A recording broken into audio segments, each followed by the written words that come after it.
Pete Alonso's time is running very short, and SNY came out today and gave the latest update on what the most recent offer to Pete Alonso was, which mixed reports says that he has since rejected it again.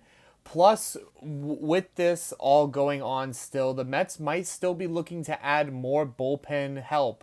And right now, I'm going to break down what the latest offer was to Pete Alonso and what it's going to look like for his free agency going forward, and where other areas that the Mets could be looking at further past Pete Alonso if he signs somewhere else. Welcome on in, everybody. You are locked into this new edition of Mets Digest with your host, Michael DeAngelo. As you see on the screen, hope everyone is having a great night so far. We are at a little under 3.8k subscribers. I gotta ask that you guys please subscribe down below. Anything that goes on with Mets roster news, trade updates, free agency rumors, free agent signings, reactions, any report, this is all put right here for you on Mets Digest. Me and Flobo Boys on top of everything so far this off season, so that you guys don't have to go through scrolling through Twitter, Instagram, TikTok, Facebook, whatever you guys use all day long to find out your recent Mets news. We put it right here in one spot for you guys.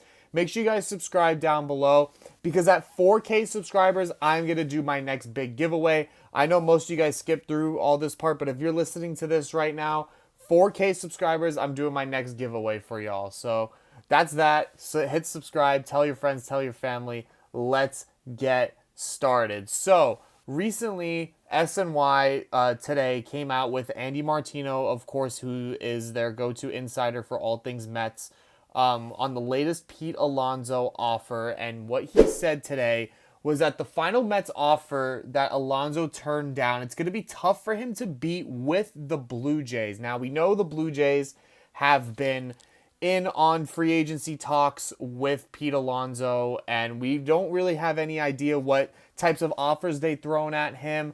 We know that right now they have Vladimir Guerrero Jr. still at first base, where they've talked about trading him. They've also talked about giving him a massive extension.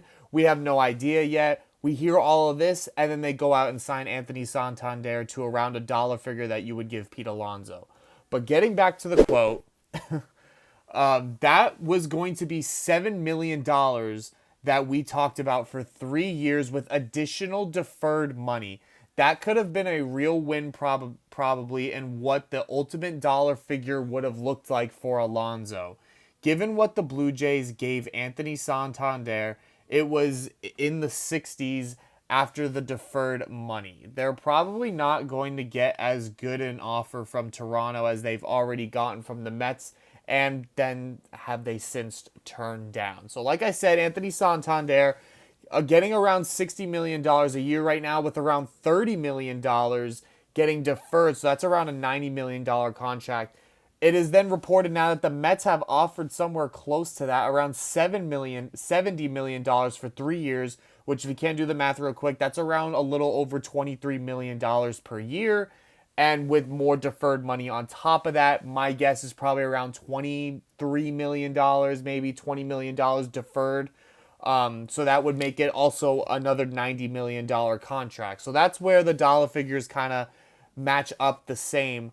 We don't know now if the Blue Jays are officially out on him yet. We just think that with Anthony Santander being signed there, that he would then be, that the Blue Jays would be considered out, with Vladimir Guerrero Jr. still on the roster. So looking at this point, like I said, his time is running short.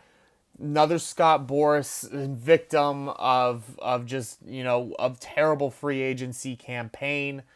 We've seen it time and time again with his clients, and now we're seeing it here with Pete Alonso. He's got to figure out what he wants to do. My guess is that they're staying strong and holding strong because they think that another team will come in and be interested in him out of nowhere. Right now, initially, it's just looking like it's, Mets, Blue Jays, and, excuse me, I don't know why my camera went out right there. Mets, Blue Jays. We've heard rumblings about the Angels as well. But can they come in and offer the type of money that they're offering Pete Alonso? We have no idea. We know Pete Alonso wants long-term, contract, long-term stability. That deferred money kind of, ices that. It numbs that, wanting that long term, contract years wise, because you have that deferred money going, on and on for pretty much the rest of your career that you're going to be getting paid for, even though if you don't play after that 3-year deal. So Pete's got to figure out what he wants to do. It's a perfect match at this point for Pete and the Mets to rejoin. I don't know what else he's waiting for. Like I said, my guess is that he's waiting for a mystery team or a team that hasn't been interested in him at all so far to come in and scoop him up real quick. Teams are going to be still making trades, and teams are still going to be freeing up cap space to where, a random team like that can come in and sign him. So we'll see what happens with Pete Alonso and the rest of his free agency. But now getting on to that, building off of that, we know now that the Mets have somewhat sort of looked past Pete Alonso and have looked at a future without him and have looked at other free agents or other first basemen that they could pick up. We've heard all the trade rumors now. We've heard some rumblings about possibly the Mets reaching out for Spencer Torkelson. I've seen some things about Ryan Mountcastle from the Baltimore Orioles. Do I know if those are true or not? I have no idea. I just see them and I'm just telling you guys. But those are options that they have. They can trade. They have a plethora of prospects, as we know, that they can trade for any of those types of guys. So we'll see what happens. But looking into the other side of the baseball, we have a report that came out from Martino shortly after that saying David Stearns is still looking for a reliever. The tier of reliever is in the question. All of this is related to Pete Alonso as well. If you go get a Kenley Jansen or somebody kind of expensive side reliever, then it becomes even harder to sign Pete. If you get Ryan Stanek or something to bring him back, maybe there's a little more room for Alonso. So all these pieces are kind of related, but all of that is to say reliever. Now, what we know is we don't know. The Mets were going out after Tanner Scott. They didn't get him. They signed AJ Minter to a $22 million contract over 2 years. That's $11 million per year. I've seen, some rumblings that, if they do decide to go more cheap, that they could look at a guy like Tim Hill, which would get me absolutely ecstatic considering that I love having two lefties in the bullpen, like I've expressed before. You heard Andy Martino say Kenley Jansen. Carlos Estevez is still out there. David Robertson is still out there. There's a lot of decent relievers that are still out there that might cost you a pretty penny.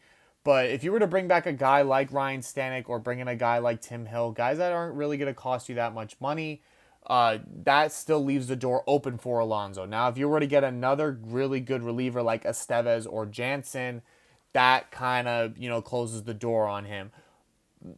Besides the reliever market, we've seen some things about starting pitcher, market. Jack Flaherty is still out there. And recently the Mets have attended Max Scherzer's private workout down in Florida recently, where there was around 13 to 14 MLB scouts there, the Mets being one of them. If you guys want to find out more on that, check out my last video, the one with Max Scherzer in the thumbnail. And I did a whole video on, the Mets possibly being interested in Max Scherzer on a 1-year deal. If you were to sign a guy like that, that would maybe shut the door on Alonso as well. We have no idea. But going off of what I was saying before, a guy I would really, really like to see the Mets go out and sign is Tim Hill. Now, I get at age 34, but he was pitching in a lot of high pressure games with the Yankees, so he knows now what playoffs, he has a lot of playoff experience now up to this point. Before the Yankees, he was with the San Diego Padres. He didn't get any losses last year either. So a guy that can eat innings. I would love to have two lefties on this team. Tim Hill and AJ Minter would be a perfect 1-2 mix, to have every day. Because, look, you're not going to be able to survive with one lefty. There's way too many good lefty bats nowadays to where you can have one lefty go to face that guy, but then you're not going to have anyone the next day because the one lefty needs rest. So what you're looking at now is just depth signings and hopefully, maybe a top tier reliever comes. But if you want Pete back on this team, you can't spend too much more on the bullpen and the pitching staff as a whole.